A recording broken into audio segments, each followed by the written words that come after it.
तो मेरी बात में तवज्जो करना। आला हजरत फाज़िल बरेलवी रहमतुल्लाह अलैह के जमाने में लोगों ने कहा कश्श शकल है जी, वो क्या है? जमीन चीजों को अपनी तरफ खींचती है। ये नजरिया कब बना? एक साइंसदान ना बैठा था दरख्त के नीचे, तो उसने देखा कि सेब गिरा है तो वो भी जमीन पे आया है, अमरूद टूटा है तो वो भी जमीन पे आया है, अनार टूटा है तो वो भी जमीन पे आया है। तो कहने लगा जमीन में कशिश है, हर शय को खींचती है, और कश्श शकल का नजरिया बन गया। आला हजरत रहमतुल्लाह अलैह तक जब बात पहुंची तो आप फरमाने लगे साइंसदान पागल हो गए। साइंसदानों की जो अच्छी बात होगी वो मानी जाएगी, लेकिन जो बात दुरुस्त नहीं होगी वो तस्लीम नहीं की जाएगी। आप फरमाने लगे ये क्या बात हुई कि आधा किलो का सेब तो जमीन ने खींच लिया, अमरूद भी खींच लिया, अनार भी खींच लिया, और गुब्बारे में 1.5 छिटाक हवा भर दिया, वो जमीन से खींचा नहीं गया, वो ऊपर उड़ गया है। फरमाने लगे ये कैसा कश्श शकल है? 1.5 छिटाक हवा होती है ना गुब्बारे में, वो जमीन से खींचा। आला हज़रत फरमाने लगे असल कश्श शकल नहीं, असल बात यह है कि हर चीज अपनी असल की तरफ लौट जाती है, हर चीज अपनी असल की तरफ। फरमाने लगे हवा की असल ऊपर है तो गुब्बारा उसे ऊपर ले गया। अनार सेब अमरूद जमीन से पैदा हुए थे तो वापस जमीन पे आ गए, वापस। आज भी डॉक्टरों ने बड़ा परेशान किया हुआ है, हम लोग जाते हैं सुन सुना के आ जाते हैं, इल्म नहीं ना होता। अल्लाह करे हम आला हजरत को पढ़ने वाले बन जाए, हमें समझ आए हमारे बुजुर्ग हमारा तहफ़्फ़ुज़ कहाँ का। डॉक्टर के पास जाए, डॉक्टर साहब बच्चा बीमार है, तो डॉक्टर साहब कहते हैं किसी को खांसी तो नहीं घर में, किसी को नजला तो नहीं, पहले तो नहीं किसी को बुखार, तो पूरा इंटरव्यू दे लेते हैं भाई उसकी क्या वजह जी, अगर हो तो फिर कहने लगे अगर किसी को बुखार हो तो फिर बच्चे को भी हो जाता है, किसी को खांसी हो तो बच्चे को भी। समझ आ रही है? कहते हैं ना डॉक्टर इस तरह से, ये बीमारी किसी और को तो नहीं फैमिली में। तो मैंने कहा डॉक्टर साहब आप क्या बात कर रहे हैं? नबी पाक सल्लल्लाहु अलैहि वसल्लम ने फरमाया है कि बीमारी मुताद्दी नहीं होती, एक से दूसरे को नहीं लगती बीमारी, एक से दूसरे को। ये सही बुखारी में मौजूद है। नबी पाक सल्लल्लाहु अलैहि वसल्लम से एक शख्स ने कहा हुजूर मेरे ऊंट को खारिश पड़ गई, और वो जो ऊंट खड़ा है उसकी वजह से पड़ गई है। तो क्या मेरे महबूब का समझाने का अंदाज है? मेरे करीम रसूल फरमाने लगे तेरे ऊंट को तो उस ऊंट से खारिश पड़ी है, बता उस ऊंट को कहां से पड़ी थी? तेरे ऊंट को तो वहां से पड़ी, कैसा अंदाज है, उसको कहां से पड़ी? बंदा चुप कर गया, कहने लगा या रसूलल्लाह उसे तो कुदरती पड़ गई है। तो हुजूर फरमाने लगे फिर इसे भी कुदरती पड़ी है। डॉक्टर कह रहा है जनाब खांसी है तो खांसी लग गई, शुगर है तो शुगर। ओ भाई सुन, अगर तू ये कहेगा ना कि एक से दूसरे को बीमारी लगती है, तो जिसकी माँ फालज की मरीज है उसके बच्चे उसकी खिदमत करेंगे? जिसके बाप के वजूद पे रेशा पड़ जाएगा बच्चे करीब जाएंगे कि हमें बीमारी ना लग जाए? इतनी कमजोर। डॉक्टर कहते हैं कजन मैरिज ना करो, बच्चे बीमार पैदा होते, और कौम चुप करके सुन लेते। डॉक्टरों को बताओ कि हम डॉक्टरों पर ईमान नहीं लाए, अल्लाह रसूल पे लाए हुए। हमारा ईमान अल्लाह रसूल पे है, डॉक्टर पे नहीं है।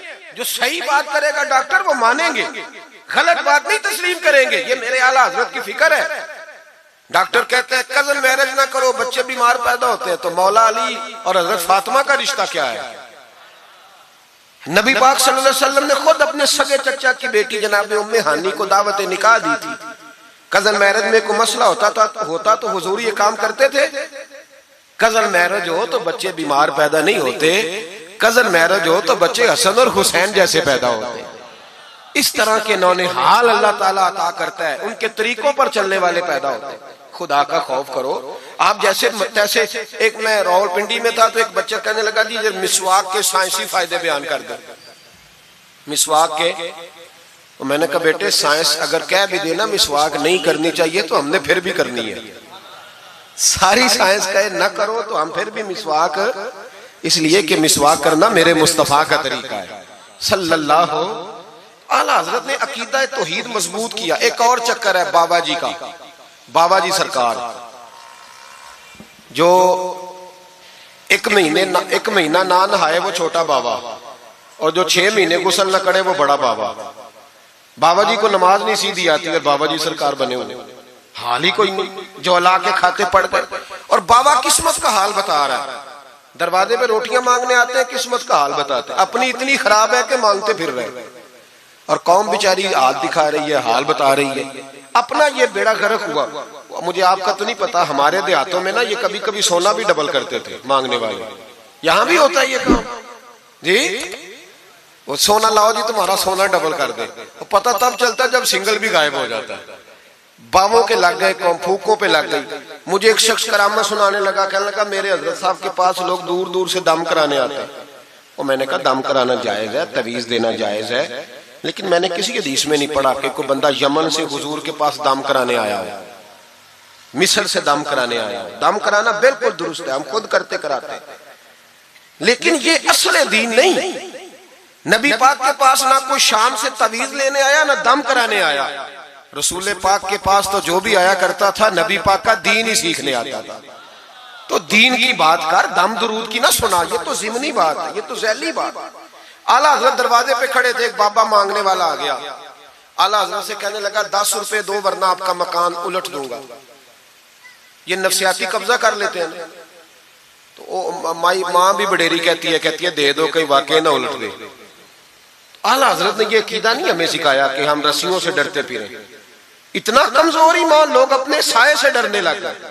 बाबा जी कह गए, और छोड़ बाबा जी के मुंह से कौन सा कुरान हदीस निकलता है, बस कर दे। किस चक्कर में कौम को डाल दिया।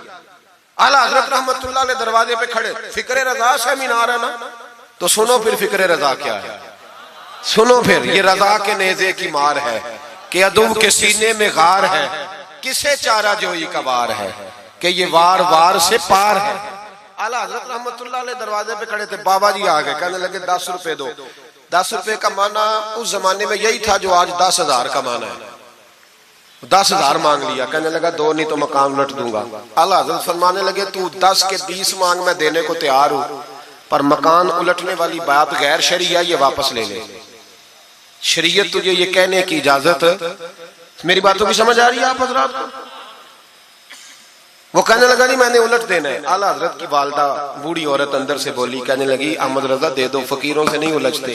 तो आला हजरत फरमाने लगे अम्मा जो सच्चा फकीर हो मैं तो उसके कदमों में बैठने को तैयार हूं, पैर चूमने को तैयार। हम तो निस्बतों पे मर मिटने वाले लोग, लेकिन बात वो करे जो रसूलुल्लाह की शरीयत इजाजत देती है। जिसकी इजाजत नहीं देती हम वो बात करने की इसे इजाजत नहीं देंगे। उसने कहा जी मैंने उलट देना है। इतनी बात हुई तो आला हजरत के जो शहजादे थे ना, छोटे मुफ्ती आजम हिंद मौलाना मुस्तफा रजा खान साहब, वो मकान की दूसरी छत पर, डबल स्टोरी मकान था, तो ऊपर वाली छत पे खेल रहे थे। उनका पैर फिसला, वो गर्दन के बाल अंदर गिर गए, अंदर से शोर उठ गया, बच्चा गिर गया। बच्चा, वो फकीर भी सीधा हो गया, देखा ना नहीं ना पैसे दिए, तो शहजादे गर्दन के बाल गिरे ऊपर वाली मंजिल से। लेकिन सुन्नियों किधर खो गए मैं और आप? मेरे आला हजरत का अकीदा सुनो। फाज़िल बरेलवी अंदर नहीं गए, हालांकि हुजूर अलैहिस्सलाम का फरमान मौजूद है कि औलाद आदमी को बुज़दिल कर देती है, औलाद के हाथों बंदा कमजोर हो जाता है। अंदर नहीं गए, वहीं खड़े रह के कहने लगे अम्मा मेरा एक बेटा है, मेरा 1000 भी हो तो मैं सारा नबी पाक की शरीयत पे कुर्बान कर दूंगा, लेकिन किसी भावे की मैं गलत बात मानने को तैयार है।